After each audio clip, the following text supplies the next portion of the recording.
Vous êtes, mesdames et messieurs, sur NCA, la nouvelle chaîne africaine, et bienvenue dans Frontal, votre rendez-vous qui vous plonge au cœur de l'actualité politique sur le continent. Les électeurs comoriens sont attendus aux urnes ce dimanche 14 janvier pour un double rendez-vous électoral, l'élection du président de la République et celle des gouverneurs des îles. Azali Assoumani, le président sortant, est candidat à sa propre succession. En face de lui, 5 opposants décidés à obtenir coûte que coûte l'alternance à la tête des Comores. Mais quels sont les rapports de force politique, pouvoir, opposition? Quel regard porter sur la gouvernance du président sortant et qui brigue un troisième mandat? Et surtout, quels sont les grands défis qui attendent le prochain président? 3 Comoriens avec moi pour en parler. Saïd Ahmed, Saïd Abdillah, vous êtes le président du parti Comores Alternative. Alors vous, votre situation est un peu particulière puisque vous étiez un grand soutien du président Azali Assoumani. Vous avez même soutenu sa réélection en 2019, puis c'est la rupture. Vous basculez dans le front commun élargi, un front de l'opposition comorienne qui ne voulait pas du tout entendre parler de présidentielle en janvier. Alors pourquoi la rupture et pourquoi ne vouliez-vous pas une présidentielle cette année? On en parle au cours de cette émission. Merci. Merci à vous aussi. M. Abdillah, d'avoir accepté notre invitation. Oulam Atoumani, vous aussi, vous êtes un divorcé de la maison Azali. Dans une précédente émission, vous avez même représenté la majorité présidentielle sur mon plateau. Puis, c'est la rupture également. Vous nous direz les raisons de cette rupture au cours de cette émission. Docteur Androit, vous êtes le fondateur du mouvement Les Nouveaux Démocrates des Comores. Un mouvement, bien entendu, non encore enregistré au ministère de l'Intérieur. Je le précise toujours, vous militez pour l'élection du candidat Baraka Saïd Swahili, ancien gouverneur de l'île de Ngazidja. Merci d'avoir accepté notre invitation pour nous dire les chances de votre candidat de remporter cette présidentielle. C'est moi qui vous remercie, monsieur. Madi Abdou Amir, vous êtes, un militant de l'opposition comorienne, militant du parti Nari Bariki chez Comores. Alors, vous soutenez la candidature du docteur Salim Issa du parti Joua de l'ex-président Sambi, aujourd'hui emprisonné à vie. Merci d'avoir accepté notre invitation pour nous dire également les chances de votre candidat de remporter cette présidentielle. Merci, je vous remercie.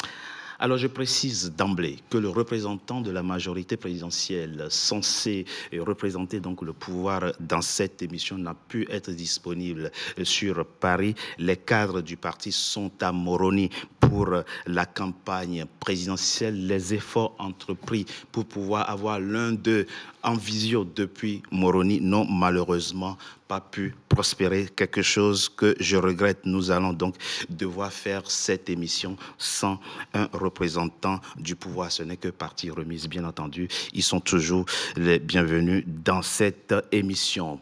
Monsieur Abdillah, plantons le décor pour commencer cette émission, pour que les non-comoriens qui nous suivent comprennent. Nous sommes le 30 avril 1999. Le président Azali Assoumani, alors chef d'état-major des armées, prend le pouvoir par coup d'État. En 2002, il se fait élire en régularisant, pour ainsi dire, sa situation. À l'époque, c'est encore l'air tournante. Il finit son mandat et il s'en va. Puis, à la faveur des tournantes, de la présidence tournante, il revient.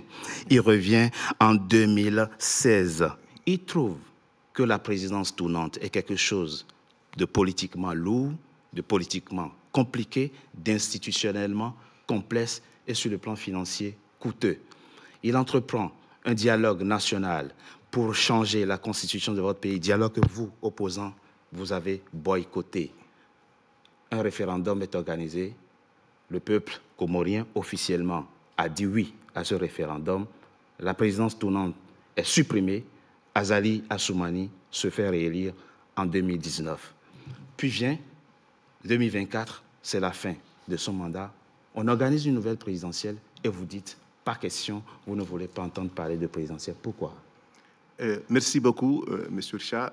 D'abord, je voudrais remercier tous les responsables de la nouvelle chaîne africaine qui nous a invités à faire ces débats sur les élections présidentielles aux Comores, qui est très important, parce que nous autres, on a voulu que ces élections aillent d'une façon transparente, inclusif et démocratique. Mais revenons un petit peu, M. Richard, sur la question qu'on était avec Azali sur les assises nationales. Parce que Azali, en étant élu en 2016, il a accepté de faire le bilan de la tournante. Tout ce qui marchait et tout ce qui ne marchait pas. Il y avait un comité des sages, initié par Bazi Selim, qui a dit non, on ne fait pas seulement le bilan de la tournante, mais le bilan de l'indépendance jusqu'aux tournantes. Tous les cerveaux comoriens y ont participé. Il y a d'autres... Une bonne partie de l'opposition comorienne a quand même boycotté. Il y a eu une boycott après, mais quand même, on a participé. D'où, nous, au niveau de Comores Alternative, on a participé à ces assises. On a trouvé des idées, on a proposé, tous les crèmes comoriens ont proposé des idées, pas seulement pour modifier la Constitution, mais aussi pour améliorer l'état économique et éducatif de Comores. Et là, tous les documents qui étaient ficelés pendant les assises, qui a coûté à peu près 292 millions de francs comoriens, Azali, après un seul article, changé la Constitution. Et là, la tournante n'est pas supprimée. Mais on l'a enlevé, la crème de la tournante. Qu'est-ce qui se passe avec la Constitution de 2018? De juillet 2018. De juillet 2018, c'est qu'il n'y a plus de primaire. La difficulté qu'on a eue avec la tournante, c'est que vous ne pouvez pas vous renouveler un seul mandat. Nous, on était pour, on est encore pour qu'il y ait 2 mandats de tournante. Parce qu'il y a d'autres pays qui l'appliquent, la tournante. C'est la Tanzanie. La Tanzanie, il y a une tournante entre musulmans et chrétiens. 2 mandats. Sauf que chez vous, vous êtes 4. Il y a 4 grandes îles. Il faut attendre quand un gouverneur se fait, ou du moins un candidat originaire d'une île se fait élire, il faut qu'il attende que les 3 autres fassent leur tour avant qu'ils ne reviennent à nouveau. Mais ça devient lourd. Donc le programme ne peut pas être continu à 4 ans. Donc on a voulu améliorer, au lieu d'un seul mandat, on peut faire 2. Ça, c'est modifié en 2018. Mais qu'est-ce qui se passe après? Azali, non seulement qu'il a pris seulement le changement de la Constitution, mais il a clanisé le pouvoir. Parce que, après les élections présidentielles, on est parti en 2019, c'est là où il y a les clashs entre moi et Azali, aux élections législatives. On lui a dit, ouvrons, vous êtes déjà élu. Il n'y a plus de problème d'avoir des députés, opposition ou non. Bien sûr. Laissez le peuple choisir. Et là, il fait clash, il choisit des élections de députés à sa façon. Il décide d'un découpage électoral unique, parce qu'il a décidé de 24 députés, aux Comores, pendant la colonie. C'est-à-dire, aux années 70, on avait déjà 33. Et en 2019, on est revenu à 24. Pourquoi? Parce que c'est ce qu'il peut maîtriser et peut payer. Donc là, on a quitté. Payer? Vous pensez qu'il a acheté, il sous-voit le député... Issoufou-Boana, ce n'est pas un député. Mais tous les députés d'Azali aujourd'hui, c'est désigné, pas élu. Donc nous, on a rompu avec Azali, on est venu dans l'opposition. Mais en étant dans l'opposition, on se prépare quand même aux élections présidentielles qu'on parle aujourd'hui. Mais pourquoi vous ne vouliez plus cette présidentielle? J'arrive. Allez-y très rapidement. Oui, on a voulu une élection inclusive, transparente et démocratique. Inclusive, ça veut dire quoi? Même la diaspora doit être inclue pour participer aux élections selon la Constitution de 2018 qui autorise la diaspora à voter et à être élue. Ce n'est pas le cas. Inclusif, c'est-à-dire qu'on libère tous les prisonniers politiques pour y participer aux élections. Sambi est encore en prison. Et Salami est encore en prison. Transparente, c'est-à-dire que toutes les institutions qui dirigent les élections, la CENI, la Cour constitutionnelle électorale, l'armée, soient neutres. Ce n'est pas neutre. Azali, il décide seul. Nous, on ne peut pas accepter qu'un joueur soit aussi arbitre. Le président Azali décide seul, dites-vous, et quand ça vient de la bouche de quelqu'un qui a été son soutien jusqu'à il y a et récemment, ça laisse à interroger. Malheureusement, son représentant n'est pas à cette table pour le défendre. Mais avançons. Lui ne veut pas entendre parler d'élections. Vous soutenez des candidats qui sont dans cette course à la présidence de la République. Oulam Atoumani, très rapidement. Qu'est-ce qui, à l'opposé de M. Abdillah, vous a motivé à participer à cette élection présidentielle et quelles sont aujourd'hui les chances de votre candidat de remporter cette présidentielle, puisque vous tenez absolument à avoir la tenance aux Comores? Monsieur Togbé, vous me permettez que j'apporte quelques précisions au sujet de de mon passage sur votre plateau il y a 5 ans. Si vous vous rappelez très bien, j'avais plaidé pour un état de droit. Et quand on plaide pour un état de droit, eh bien, on souhaite que nos règles de droit soient respectées par ceux qui nous dirigent. Malheureusement, c'est pour répondre à votre question, bien évidemment, si aujourd'hui, en tout cas, comme vous l'avez bien dit, je suis un divorcé, c'est qu'il y a une raison. Et la raison, elle est plus simple. C'est que, en fait, l'état de droit que j'ai défendu il y a 5 ans, eh bien, n'est plus respecté aujourd'hui par ceux qui nous gouvernent. Qu'est-ce qui a changé en temps, monsieur? Monsieur Atoumani, vous dites, il y a 5 ans, vous étiez dans une de mes émissions où vous représentiez la majorité présidentielle. En ce moment, il y avait l'état de droit au Comores? Bien évidemment, il y avait un état de droit. Sauf qu'aujourd'hui, cet état de droit-là... C'est dégradé. C'est dégradé, n'est plus respecté. Quand vous avez un président, d'accord, qui met fin aux fonctions d'un membre de la Cour suprême, donc de la présidente de la section constitutionnelle électorale, à un mois des élections, en toute méconnaissance de la loi électorale. Comment vous voulez qu'on soutienne un président pareil? Depuis 2019, tout s'est dégradé et rien n'est respecté sur l'aspect institutionnel. D'ailleurs, la raison pour laquelle je suis là, pour soutenir notre candidat Mouni Baraka, puisqu'il est le seul, avec sans prétention aucune, il est le seul à avoir partagé un programme, d'accord, pour les prochaines années à venir. Ah, c'est pas très gentil pour l'Union des Comores. Pour M. Abdouhami. Évidemment, et c'est pour cela, encore une fois, que je suis là pour défendre cette candidature. Mais parlons concrètement, Monsieur Atoumani, vous êtes juriste, donc vous avez le sens du concret. Monsieur Abdillah dit: nous n'avons pas voulu participer à cette élection parce qu'il n'y a pas de garantie de transparence, il n'y a pas de gage de transparence. Vous avez accepté. Alors, nous, on exige toujours qu'il y ait de la transparence. Rien n'est garanti. Oui, quels sont les gages que vous avez pour décider de participer à cette élection? Qu'est-ce qui fonde votre option politique de ne plus boycotter cette fois-ci? Alors, moi, en tout cas, ça, c'est notre position. Oui. Nous, on se dit toujours que le président Zali doit sortir par les urnes. D'accord. On sait très bien, on va pas se mentir. On sait très bien qu'il essaye, ou il a même le contrôle sur tout. Il a le contrôle sur la CENI, donc la CENI qui est l'organe chargé de veiller au bon déroulement des élections, puisque vous savez très bien la plupart des membres, on a un bureau qui est composé de 13 membres, et là, 12 membres sur 13 sont des proches d'Azali. Donc on sait très bien que les règles ne sont pas faites pour écarter Azali. Il y a aussi la Cour suprême. On sait très bien que quand on limoge une présidente de la section électorale à un mois des élections, ce n'est pas par hasard, ce n'est pas au hasard, c'est pour effectivement avoir la main sur cette cour. Il a aussi l'armée. On sait très bien que le général Youssouf Djihadi, c'est un proche intime du président Zali. Donc oui, on sait que les choses ne vont pas être faciles. Mais ce n'est pas pour une raison de céder. D'accord. Il faut aller montrer au peuple, parce que vous savez, la souveraineté appartient au peuple. On a vu ce qui s'est passé chez nos voisins africains. Il y avait eu des présidents qui ont été là pendant 20 ans, 30 ans. Oui. Mais le peuple s'est soulevé. Pourquoi? Parce que c'est le peuple souverain. Donc nous, on croit en notre souveraineté et on se dit que le peuple comorien, c'est lui qui décide. Donc oui, nous, on y va, on va aux élections, oui, tout en sachant que Azali a une position dominante, mais qui va en abuser, d'ailleurs, parce qu'avoir une position dominante n'est pas interdite, mais ce qui est interdit, c'est d'en abuser de sa position dominante. Ouais. Donc on sait très bien qu'il est parti pour en abuser. Ouais. Mais on croit à la volonté du peuple.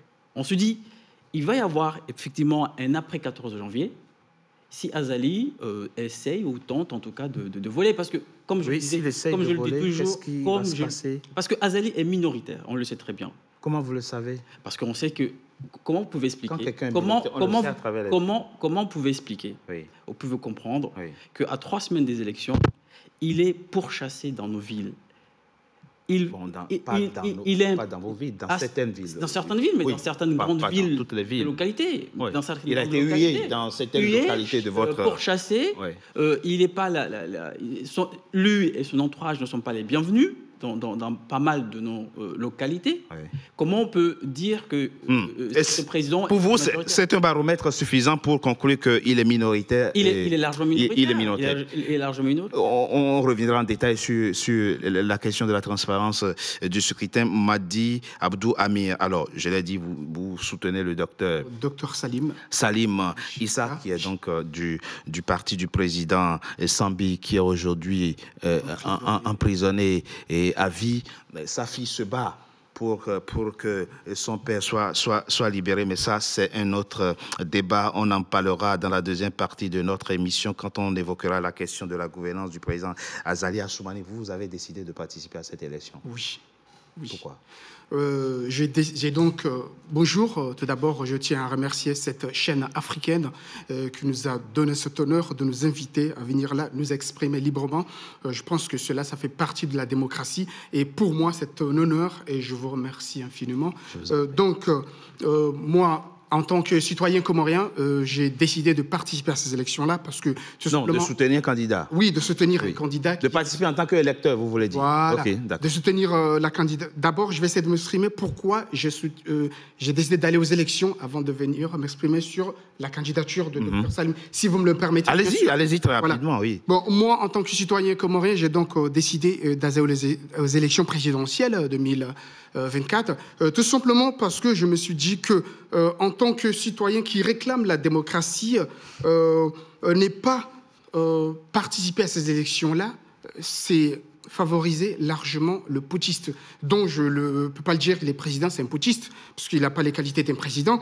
Donc, pour moi, j'ai donc de participer parce que c'est démocratique. Et je ne peux pas dire que je veux un état de droit si je ne veux pas aller aux urnes. Et aussi, pouvoir participer à ces élections-là peut déclencher un élément déclencheur. C'est-à-dire qu'en allant à ces élections-là, nous savons constamment que ces élections-là ne sont pas sécurisées. Nous le savons pertinemment que ces élections-là n'ont aucune garantie. Mais cela peut provoquer un élément déclencheur, en l'occurrence un soulèvement populaire. C'est-à-dire en ce moment où nous participons à ces élections-là et que Azali et ses sbires, son gouvernement maladroit, essaient de nous voler les urnes, à ce moment-là, le peuple va se soulever et descendre dans la rue et réclamer la démocratie.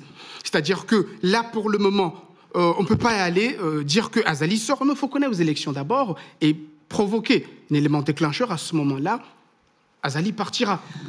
Alors, il y a quelque chose de très curieux dans votre discours, monsieur Abdou Amir.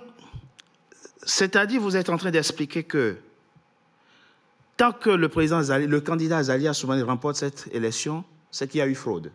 Bien sûr. Il y a eu hold-up électoral. Bien sûr, parce que... Vous êtes convaincu qu'il ne peut pas remporter cette présidentielle? Je suis convaincu parce qu'il est minoritaire. Il est minoritaire et je peux le prouver avec précision, avec clarté, bien sûr, puisqu'il est pourchassé partout dans toutes les villes.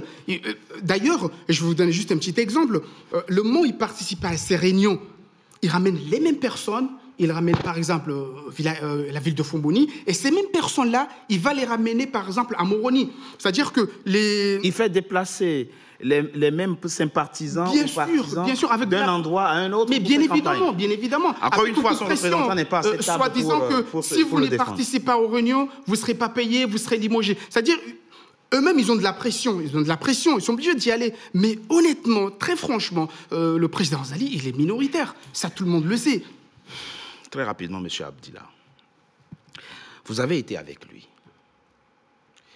Les élections passées que votre camp avait alors remportées, quel est votre sentiment? Elles ont été remportées démocratiquement ou bien il y a un mécanisme de fraude mis en place par le président Azali Assoumani pour toujours gagner les élections? Maintenant que vous n'êtes plus avec eux, vous pouvez le dire ici. Oui, je voudrais préciser 2 points avant de répondre à votre question rapidement. D'abord, je me réjouis de mes collègues qui participent aux élections parce qu'ils vont venir vers nous. Déjà, ils prévoient que c'est que nous, on a pensé, on a dit qu'on ne peut pas y aller parce qu'il n'y aura pas de transparence. Azali, ça ne change pas. Il ne va pas faire des élections normales, inclusives et transparentes. Pourquoi? En 2002 qu'il a été élu. Oui. En 2002, quelle était la situation des Comores? Les Comores, en 2002, on sort des accords de Fomboni. C'est vrai. Les accords de Fomboni prévoient les élections de la tournante à la Grande Comore. mais en juin a été dirigée par un certain colonel Mohamed Bakar, encore séparatiste. Il y a eu le premier tour, primaire à la Grande Comore, 8 candidats, il y a 3 qui sont en premier. C'est colonel Azali Soumani, colonel Mahmoud Mradabi et le prince Saïd Ali Kamal. Mais comme en juin n'a pas voté, dès le premier tour, on savait qu'il y a un problème en juin, Mohamed Bakar a bloqué. Donc, c'est la Grande Comore et Moueli qui vont voter. Colonel Mahmoud Mradabi, paix à leurs âmes, et le prince Saïd Ali Kamal dit on ne va pas, on boycotte, on s'abstient, on ne va pas aux élections. À la dernière minute, Azali prend les élections. Donc, il était seul candidat.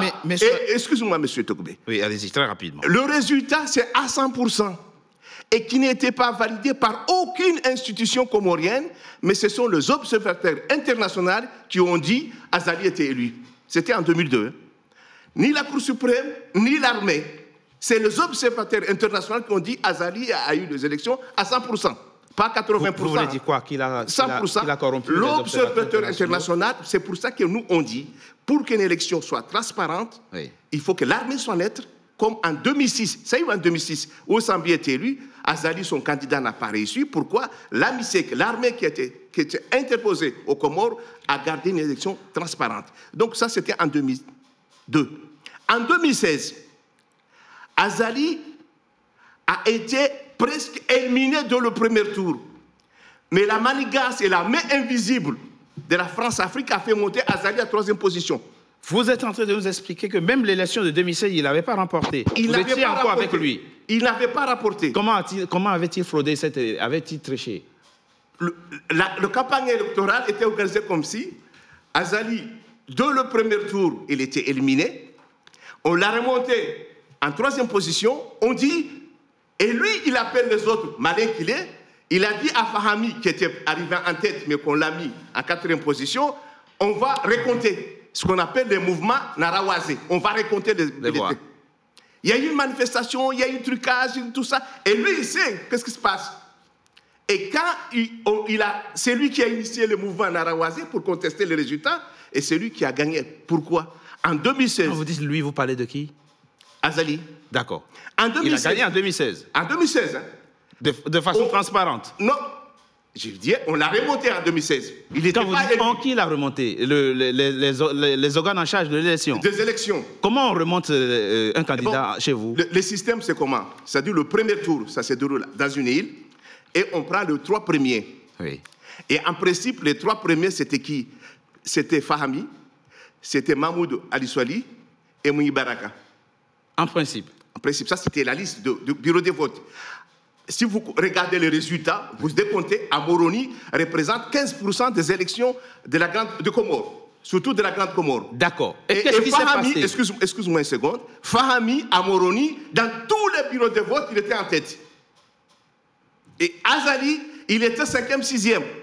Mais c'est Azali qui arrive en 3e et Fahami 4e. Par quelle opération est-il arrivé en 3e? Ça, il faut demander à la CENI comment ils ont manigassé. Et Azali dit il y a une triche. Et Fahami a cru. Mais il a soutenu Azali. Alors c'est très intéressant. Allez-y. On est en train d'apprendre qu'au Comores, la commission électorale. J'arrive. En 2016, qu'est-ce qu'on fait? On retourne les élections. Il y a eu 3 candidats. Mamadou, qui était en tête, Azali et Mouni Baraka Setswali, qui est candidat aujourd'hui. Oui. Et on fait les tours. Mamadou, il a gagné les élections. Mais en juin, il y a 3 bureaux de vote qui a eu des casses. Au lieu de supprimer les bureaux où il y a eu des casses, on fait une 3e tour pour faire passer les soldats Azali. Et Mamadou est déclaré battu. C'est comme ça que Azali arrive en 2016. Donc, de 2016, les règles étaient biaisées par Azali.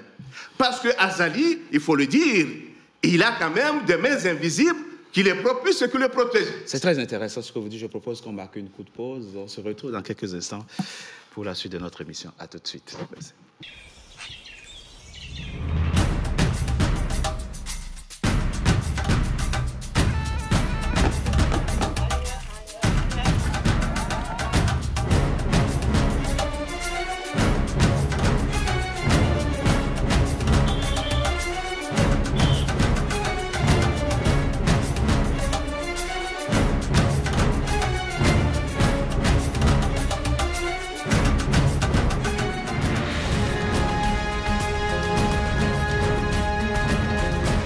NCA, la nouvelle chaîne africaine.